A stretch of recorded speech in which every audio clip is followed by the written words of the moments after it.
The Education Minister, Naftali Bennett, believes Israel needs to make bold moves as a result of the UN Security Council resolution. CBN News Middle East correspondent Julie Stahl asked Bennett about his reaction to the resolution. Welcome to Jerusalem Dateline. Great to be here. As it's been unfolding, what are the consequences that you see for the UN resolution?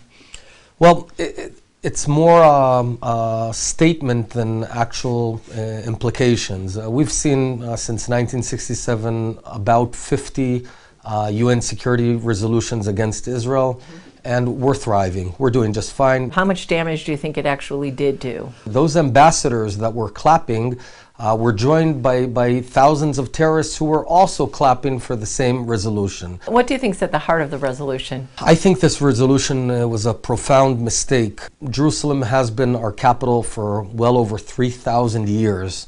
No UN resolution will change that. No UN resolution can change history. So do you think that Israel's reaction has been at all exaggerated, pulling back from ties with other countries in terms of the UN resolution? Not at all. It's been a natural reaction to, being thrown under the bus by some countries. The whole world is in a battle against radical Islam terror, right? From Berlin through Paris, Brussels, Orlando.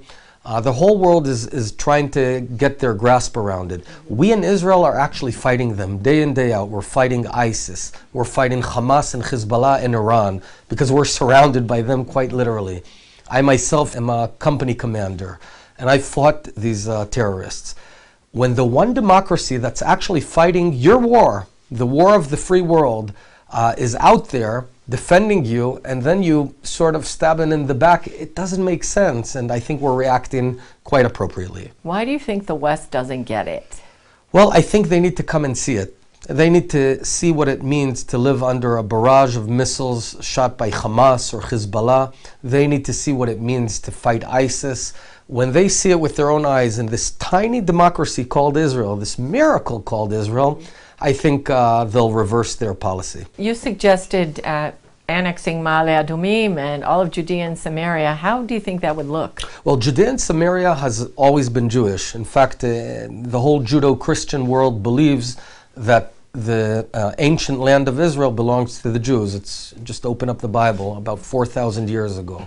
So we would be applying Israeli rule on the Israeli areas in Judea and Samaria. It's been a long time. We should have done it 50 years ago, but we should do it now. This is my policy. I'm going to try and push this through in the government. So then what would happen to the Arabs that live in Judea and Samaria? So there would be an autonomy where they govern themselves, and they have a Palestinian state in Gaza, a full-blown Palestinian state. So the Arabs, the Palestinians already have their own sovereign state. They govern it. They've screwed it up, basically. I mean, turned it into an Afghanistan in the midst of Israel. But that's their choice. So they've already have their Palestinian state, and we have our Jewish state living side by side. Why is Israel not going to this peace conference in Paris? It's a farce. There is no peace conference in Paris. There's an attempt to force Israel to give up our own capital of Jerusalem, to surrender our own land to radical Islam. That would be crazy. When you have one country out there that's fighting radical Islam and winning again and again for almost 100 years now, the last thing you want to do is cut up its land and hand it over to radical Islamists. Why do you think it's taken so long for peace? Because the Arabs and Muslims have not accepted Israel as a state. They don't accept the fact that this has been our land for 4,000 years, as anyone who opens the Bible can actually read. And they want to annihilate this Jewish state. We're not going to let that happen. So Donald Trump, President-elect Donald Trump, he has been tweeting kind of positive messages to Israel. Are you looking forward to his presidency?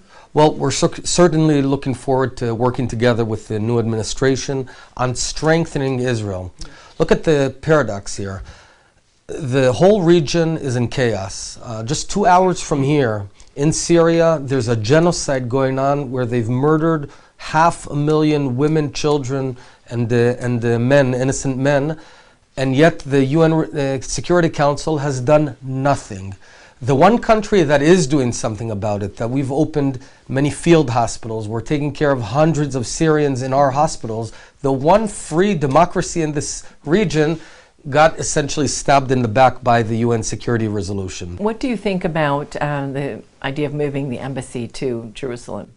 That's a great idea. It's a natural idea because Jerusalem is our capital. I mean, all embassies in America are in Washington, D.C.